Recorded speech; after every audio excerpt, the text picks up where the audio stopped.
thanks again. I'm going to talk about a few of the typologies that we do. Between my two architecture firms, we do everything from laneway houses and garden suites up to small infill apartment buildings. Pretty much anything residential that densifies our neighborhoods here in Toronto. So I'm going to start with laneway suites, which most people don't know have actually existed in Toronto for decades. When we first started advocating for the laneway policy here, we did a lot of research by speaking to our colleagues in Vancouver who were part of their laneway policy, and we said, where'd you get the idea for this? And they said, Toronto. And we were like, what the hell are you talking about? And these houses that used to be either agrarian or industrial buildings that have existed in our neighborhoods for decades, if not centuries, people have been converting to houses forever. And so many of the houses you saw prior to 2018 when the bylaws came into effect are different than what we do today. So these are many that are large, beautiful infill houses on laneways.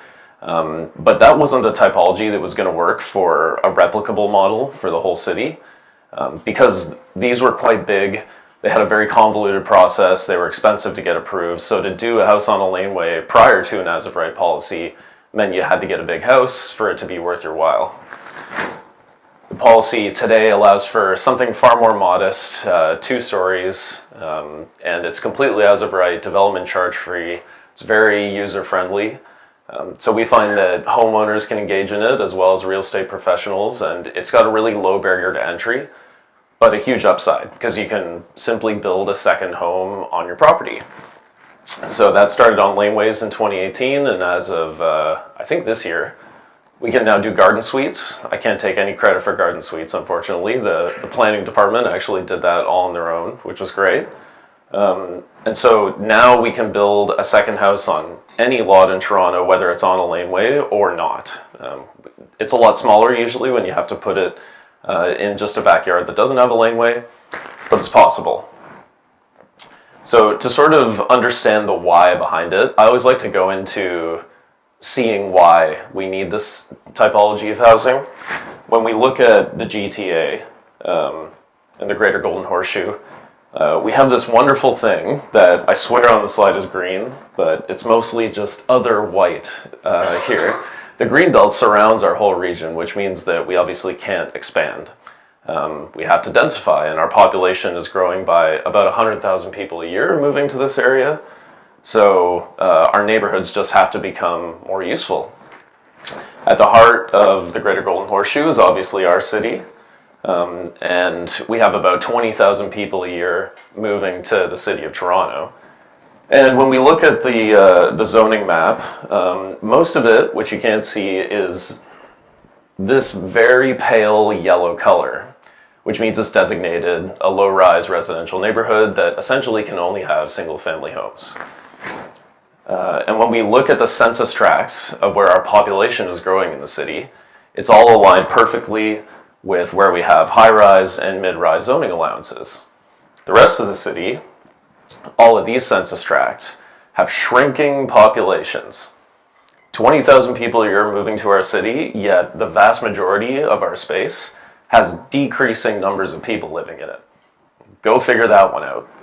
So fortunately, we have all kinds of new... Oh, and sorry, that phenomenon is something planners are calling the yellow belt, because the R zone in the zoning map is yellow.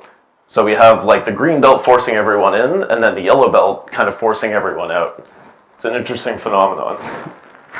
But that's meant that we now have lots of progressive policies that are allowing for new types of infill housing. So I suspect that hopefully in a couple years, the City of Toronto will be on pace to be doing at least 200 to 400 laneway and garden suites a year. That's the equivalent of like 2 high-rise buildings being built every year, just perfectly embedded in our neighborhoods. There are a few different use cases that we often see. I'm sorry, I'm not feeling too well. Do you mind if I sit down? Do you want me to keep using this microphone, or is it okay? Sorry, everybody. So of the three use cases, most people want to use their Laneway suite for revenue. However, many people want to accommodate a loved one or use it as a flex space.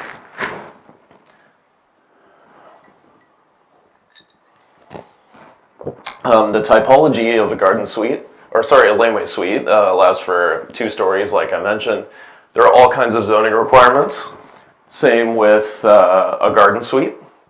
I would go into the detail, but the good news is that you don't need to worry about that. If you want to send us an address to info@lanescape.ca, we provide free property reports. I have a few just shots of Laneway suites here. They often have all kinds of mixed uses built into them and a lot of flexibility. This is a pretty typical plan for what we see. You can see they're actually quite large in most circumstances, like they're the size of a normal house. This is a case of one where we have living, dining, kitchen, and then upstairs we can easily accommodate 3 beds, and this isn't even the biggest model that we can construct. So this is what they look like. They can be big or small. Unfortunately, I don't have any photos of garden suites yet because that's such a new policy. We don't have any completed, but there will be some very soon. So I'll transition a little bit into our custom home work and get into our multiplex work. The custom home stuff is probably not too relevant for most of you, but it's still the fun part of the business, so I like to share it. This was a property that I developed in Leslieville, where I purchased a double wide lot that had an empty half and severed it to create a new home. And it really became an embodiment of our approach to how we design our houses. It was 2 units. We really focused on a good passive building envelope.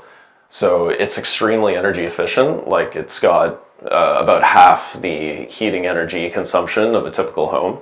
And we just accomplished that through relatively low cost but highly effective means, specifically focusing on airtightness and effective insulation.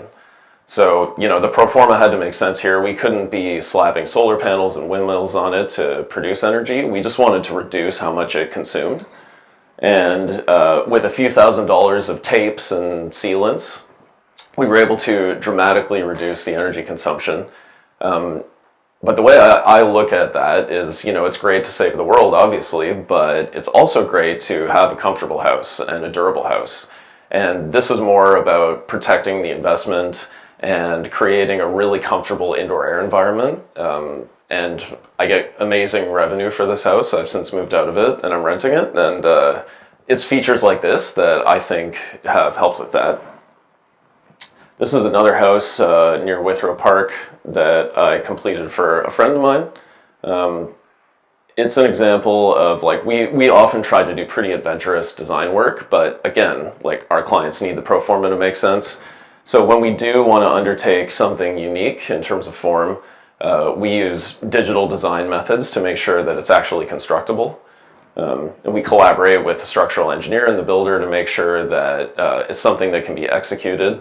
So this was a case where the house doesn't really have a vertical wall on any of the visible sides, but the structure of it is very simple. It's just typical platform frame, light wood construction with 1 steel post. And again, we detailed it so we can achieve really good air tightness and improve the energy efficiency, quality, and comfort. So we've been trying to take that methodology and approach to our multiplex work. We have several developers that are focusing on, any kind of neighborhood infill development.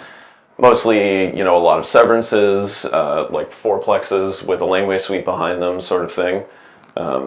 There are all kinds of great policies that are allowing that to happen in the city now, which is making our lives a lot easier. So this is a case where we took 1 house and turned it into 10 units on 2 properties. And this is pretty typical for us these days.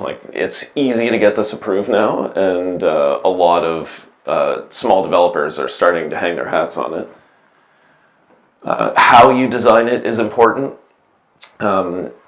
Sort of like the last presentation was mentioning, making sure everyone has a door on the street They're never more than 1 story from grade to their living room. Like features like that allow you to improve the utilization of the property, but also make it feel more attractive to a renter.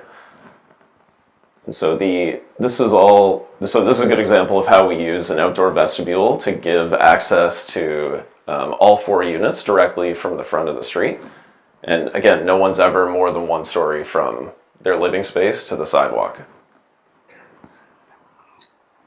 And we sort of developed what I would call the secret recipe for how we execute multiplexes, which if you ever hire an architect, you should make sure they're following these principles. The first is that you don't want any common space or second exits. Like as soon as you have a unit on the 3rd floor of a multiplex, that unit more than likely is sharing an exit with another unit, and that means that they all need second exits, and your amount of leasable area as a proportion of your building goes way down. So getting that high utilization is critical. 4 units in the main house is, as of this summer, exempt from development charges, and then also a laneway suite or garden suite is eligible for a development charge deferral program. So we can do 5 units without paying any development charges. And that usually kicks our clients into commercial financing, which some people like and some people don't. Also, thanks to Bill 23 that just passed, no one can appeal your committee of adjustment decision anymore, which is amazing. We get approval for these all the time, and then some jerk neighbor with $150 can take us through a year-long appeal at T-Lab. It used to be called the OMB. That doesn't exist anymore as of about a couple days ago. So that's pretty exciting for us. And also the bylaws changed this year to mean that you don't need to provide any parking. So whether it's a laneway suite or a main house or anything, no more parking requirements. So we're really in a great moment in Toronto history where the planning department and citizens are really embracing all kinds of infill neighborhood housing. And there are all sorts of ways that suddenly pro formas are making sense for this. It's really nice moment. This is a good example of the last project on that diagram. This is the laneway suite added. Like these are projects that you can be frugal with. This is a pretty simple stucco box, but you can still have a lot of fun with them. Like even when our pro formas require really tight budgets, we still try to make our projects exceptional. And we're not unique in that. A lot of the laneway suites and multiplexes you see are really great architecture, and they're exciting to see in our neighborhoods. So if you want more information, like if you have a property that may be eligible for a laneway or garden suite, fire the address to info@landscape.ca. We provide free property reports. We have agents that'll send us 20 or 30 listings at a time. If we don't have your property already done, we produce it for you within 24 hours, and we're happy to help you understand the potential, whether you hire us or not. And similarly, if you are interested in any custom home or multiplex or small apartment building work, that's my email at the bottom, and I'm happy to help everyone figure out what the potential of their lots are. That's it for me. Thank you very much.